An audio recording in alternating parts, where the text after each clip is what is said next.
Hello students, we are discussing those elements if the consent is given because of those, that is coercion, undue influence, fraud and misrepresentation, then the contract will be voidable at the option of the party whose consent is so caused. So those elements which affect the consent, if there is a presence of those elements, we cannot call that consent as a free consent. So already we have discussed about coercion. The second element is undue influence. So section 16 of Indian Contract Act deals with undue influence. Now in short, what is undue influence? So in short, undue influence is moral force. We have seen that in case of coercion, physical force is used in order to induce the other person to enter into contract or agreement. In case of undue influence, it is a moral force which is exerted by one party over the other party in order to induce that party to enter into contract or agreement. So when and in which cases we can say that there may be undue influence. So in contract, sometimes the parties to an agreement are so related to each other that one party is in a position to dominate the will of the other.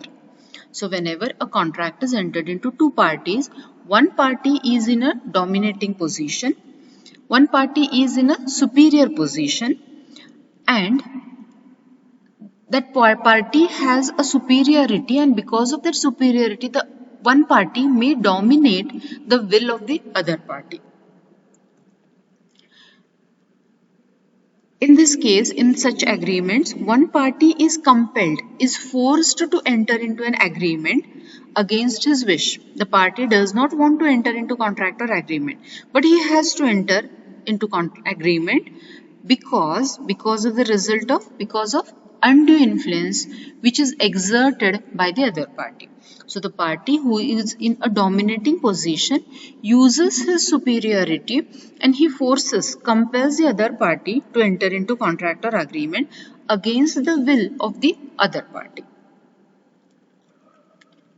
So section 16 of Indian Contract Act defines undue influence as, it says that a contract is said to be induced by undue influence. Means it is presumed by law that there is undue influence where the relationship between the parties is such. What kind of relationship parties have in between them? Such that one of the parties is in a position to dominate the will of the other. One party is superior to the other party. He is in a position to dominate the will of the other party and uses the position to obtain unfair advantage over the other. And he uses his dominating position for what? To get the unfair advantage in the contract, which is in the agreement which is entered into between such parties. Now what is undue influence? So court will presume, it is presumed that contract is said to be induced by undue influence. There is undue influence where there is a relationship between parties is that one is in a dominating position, is superior, and he uses his position to obtain unfair advantage over the other. Unfair advantage means what? Say for example, one person purchases a property which is worth 10 lakh rupees just for 1 lakh rupees. So that is unfair advantage that party has received over the contract. The relationship, which are the relationship between two parties where we can say that there is undue influence, or where there is one person is in a dominating position and other person is in a inferior to that person. So which are such kind of relationships? So relationship of servant and master. Relationship of between the police officer and an accused who is in a custody of police officer. So these are certain relationships in which if there is unfair advantage, court will presume that there was undue influence exerted by one party over the other party. What are the essentials of undue influence? First essential is the relationship between the parties is such that one of the parties is in a position to dominate the will of the other party. That means one person is in a superior position, one is inferior to that. Master, servant, police officer, and an accused person who is in a custody of a police officer. So there was one case in which a police officer purchased the property which was worth 20 lakh rupees just for 2 lakh rupees from a person who was an accused and he was in police custody. But after released from jail or released from prison, that person wants to cancel the sale of the property to the police officer. Can he do so? Yes. He filed a case in the court of law. So court held that, it was held that police officer was in a dominating position, and when he has received unfair advantage, he has received a property worth 20 lakh rupees just for 2 lakh rupees, that means there was undue influence and the contract can be voidable at the option of the person who was in the custody of police officer. So court will presume, the person need not to prove anything. Court will presume that there was undue influence. Second point is the dominant party has used his dominating position to enter into contract. So why he has used his dominating position? In order to induce the other person to enter into contract or agreement. Third point is the dominant party has obtained unfair advantage using his dominating position. So he has received something which is unfair. In that case, it will be presumed that there was undue influence and the contract will be voidable at the option of the party whose consent is given because of undue influence. So, as per section 16, subsection 2 of Indian Contract Act, a person is presumed to be in a position to dominate the will of the another.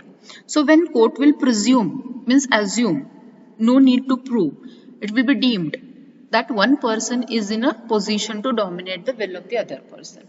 So, we have seen that which are the cases? Police officer and the person in the custody of police officer. Then servant master, then father son, doctor patient, trustee beneficiary, lawyer and his client, guardian and ward. So these are the certain relationships where one person will be in a dominating position. Even in certain cases, teacher and student, teacher will be in a dominating position, where he holds real and apparent authority over the other. Really, he has control over the other person. Then, where he stands in a fiduciary relationship to the other person. So, what does it mean by fiduciary relationship? So, fiduciary relation means a relation of mutual trust and confidence. So, both the parties will have, or the person who is in an inferior position, he will have trust or confidence in another person, and that other person has taken undue advantage of his dominating position. So we have seen that which are those relationships where there is a fiduciary relationship of trust, confidence, doctor, patient, father, son, trustee, beneficiary, lawyer, his client. These are the fiduciary relationship. So there is one case law on this point of fiduciary relationship. There was one spiritual advisor. He was a guru. And there was one person, B, he was his devotee. He used to follow him. He was fascinated by him. He was his devotee. Guru told his devotee that if in this birth you will give a gift of your property, if you will gift whole of your property to me, in next birth you will get benefit of that. So a spiritual advisor, spiritual guru told his devotee to gift whole property to him and he will get the benefit of it in the next birth, next world. So as per that, he gifted all his property to the guru.